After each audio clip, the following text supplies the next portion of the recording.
एक पढ़ाई को प्रतिमा छोड़ रखी के हुई बाकी है। सब कुछ उनका नाम है छत्रपति शिवाजी महाराज। छत्रपति शिवाजी महाराज किसे कहा जाता है? जो 65 किलो की तलवार चलाते हैं उनका नाम है ऐसा जी। जो 8 घंटे में दिल्ली से लेकर के पुणे तक घोड़े से आते हैं उनका नाम धना जी। जो 2000 सेना से अकेले लड़ते हैं उनका नाम बाजी प्रभु। जो जिसे कोई पहचान नहीं सका उसका नाम है बहिर जी। और जो हाथ टूटने के बाद भी अकेला लड़ता है उसका नाम ताना जी। जो छावे के मुंह में हाथ डाल के उसके दांत गिनने की ताकत रखता है उसका नाम संभाजी। और इन सबको लेकर जिन्होंने मराठा साम्राज्य की स्वराज्य की स्थापना की उनका नाम छत्रपति शिवाजी महाराज।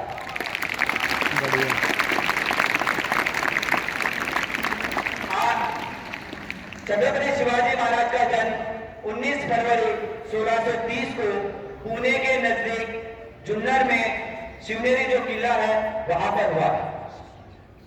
उनके पिताजी शहाजी राजे भोसले। आप जहां पर है बच्चों, यहां से कुछ ही दूरी पर जहां पर वेरूल नाम का एक शहर है, गांव है, वहीं पर उनका एक बाड़ा भी है। अगर आपको कभी मौका मिले तो आप वहां जाकर उनके पावन स्मृति को देख सकते हैं। उनके पिताजी शहाजी राजे भोसले सरदार थे और इस देश में का शासन था, राजा महाराजों का शासन था। राजा महाराजे जमीन काबिज करने के लिए लड़ाइयां करते थे। ये छोटे छोटे बच्चे थे। इन बच्चों ने सोचा कि हमें हमारा स्वराज्य निर्माण करना चाहिए। ये बच्चे खेल रहे थे, खेल खेल रहे थे। उन्होंने कहा कि हम अपना स्वराज बनाएंगे। बच्चे खेल रहे थे, खेलते खेलते उन्होंने एक बच्चे को कहा कि आप उस पेड़ पर जाकर बैठोगे और उस पेड़ पर जाकर बैठकर हमें कुछ इशारा करोगे, आवाज करोगे, उससे हमें पता चलेगा कि कोई शत्रु आ रहा है, कोई दुश्मन आ रहा है। एक बच्चा वहां बैठा था और ये बच्चे खेल रहे थे। उस बच्चे ने आवाज किया। वो आवाज था पीकॉक का, मोर का आवाज था। जैसे आवाज किया बच्चों ने खेलना बंद कर दिया। बच्चे सब अंदर चले गए। फिर एक बच्चा आया और उसने कहा कि बच्चों, जैसे आप लोग तैयारी कर रहे हो कि स्वराज्य निर्माण करना है, हमें भी आपके साथ ले लो। उन्होंने कहा कि हम आपका क्या करेंगे आपको साथ लेकर के। उसने कहा, आपने देखा अब एक बच्चे ने उस पेड़ से आवाज किया, आपने उसको रखा था, एक काम दिया था। आपने ये नहीं सोचा ये जो मौसम है, ये इस मौसम में पीकॉक का, मोर का आवाज नहीं आता। अगर कोई जानता, कोई जानकार अगर आ जाएगा शत्रु यहाँ, तो वह समझ लेगा कि कोई इशारा दे रहा है। और उस बच्चे का नाम था बहिर जी नाइक। उसका नाम क्या था? बहिर जी नाइक। बच्चों, आज आप देखते हो इंडिया की खुफिया एजेंसी रॉ आर्मी, जो इजराइल डिफेंस में सबसे बड़ा देश माना जाता है, उसकी जो खुफिया एजेंसी है मोसाद, ये जो लोग जिसको आदर्श मानते हैं वो है बहिर जी नाइक। और इसी बहिर जी नाइक ने छत्रपति शिवाजी महाराज के लिए अपने पूरे जीवन में काम किया।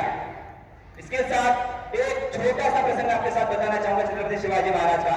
एक बार क्या हुआ था, प्रतापगढ़ करके एक किला है सातारा के नजदीक। अफजल खान आया हुआ था और अफजल खान ने राजा को कहा कि आप मिलने आ जाओ। राजनीति क्या होती है, शत्रु से कैसे लड़ा जाता है। राजा ने कहा, न्योता भेज दिया और कहा कि महाराज, ये आपके पास तो इतना बड़ा सैन्य है, इतने सारे सैनिक आपके पास, हमारे पास तो बहुत थोड़े से है। अगर हम लोग आपके सामने लड़ाई करने के लिए आएंगे तो हम झट से आप हमें निपट दोगे, हम हार जाएंगे, हम डर गए हैं और हम आपसे अकेले में मिलना चाहते हैं। अफजल खान ने कहा, अरे वो शिवा, जिसे आप शेर कहते हो, बच्चा है वो, डर गया। उन्होंने कहा, हम आपके वहां नहीं आएंगे, हम आपके प्रतापगढ़ के नीचे वहां पर एक शामियाना बनाएंगे, वहां पर मिलेंगे। अफजल खान को लगा कि छोटा सा शिवाजी है, मेरे यहां तक ही आएगा, मैं उसे चट से मार सकता हूं। राजा ने सोचना शुरू कर दिया। जब उनके साथ मिलने के लिए वहां गए तो उसे पता था कि मैं गद्दारी करके उसे मार दूंगा। छत्रपति शिवाजी महाराज ने अंदर से चिपकता पहन रखा था। उन्हें पता था कि अफजल खान कभी भी गद्दारी कर सकता है, कभी भी हमला कर सकता है।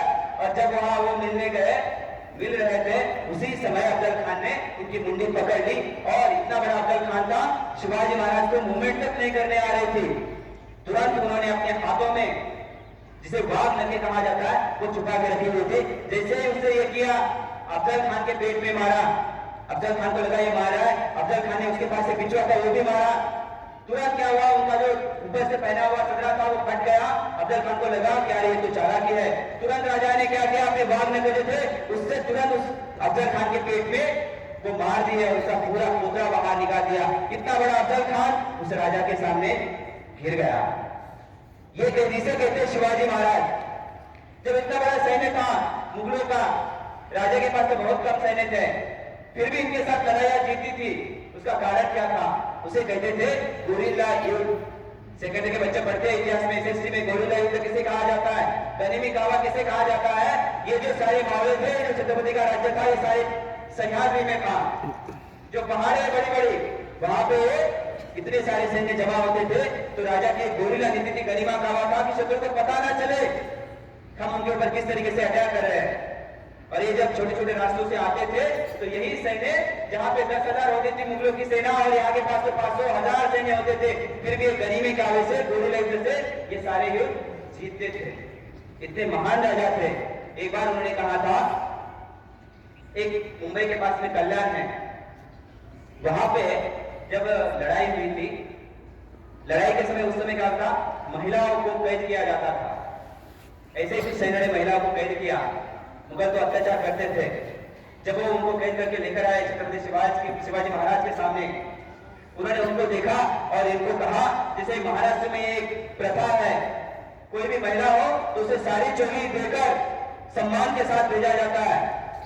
तो उन्होंने कहा कि इनको जो भी हमारे यहाँ रीति रिवाज है उसके साथ उन्हें भेजा जाए। और उन्होंने कहा कि आप इतने सुंदर हो, काश अगर हमारी मां आपसे जैसी सुंदर होती, हम भी आपकी तरह ही सुंदर बनते। ये सम्मान था छत्रपति शिवाजी महाराज का महिलाओं के सामने, महिलाओं के लिए। तो बच्चों, हमें सीखना क्या है इनसे? छत्रपति शिवाजी महाराज से सीखना क्या है? उन्हें भारत के नौदल के पितामह भी कहा जाता है।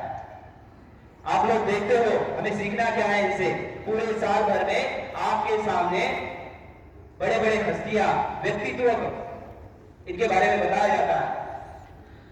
हमें उनसे आदर्श क्या लेने चाहिए? अभी कभी आता है ना, कभी राष्ट्रीय के आया था 1-2 साल पहले, एक पुष्पा आया था, पुष्पा। मैंने देखा छोटे छोटे बच्चे भी बहुत, वो ऐसे करते ना, झुकेगा नहीं सारा, ऐसे ना, लगता है हंसी आ रही है ना बच्चों, छोटे छोटे बच्चे बड़े पुष्पा का नाम लेते हैं, झुकेगा नहीं सारा। हमारा वो आदर्श नहीं होना चाहिए। हमारा आदर्श कौन होना चाहिए? झुकेगा नहीं साला। अरे जो मरते दम तक कभी मुगलों के सामने झुका नहीं हुए छत्रपति शिवाजी महाराज का छावा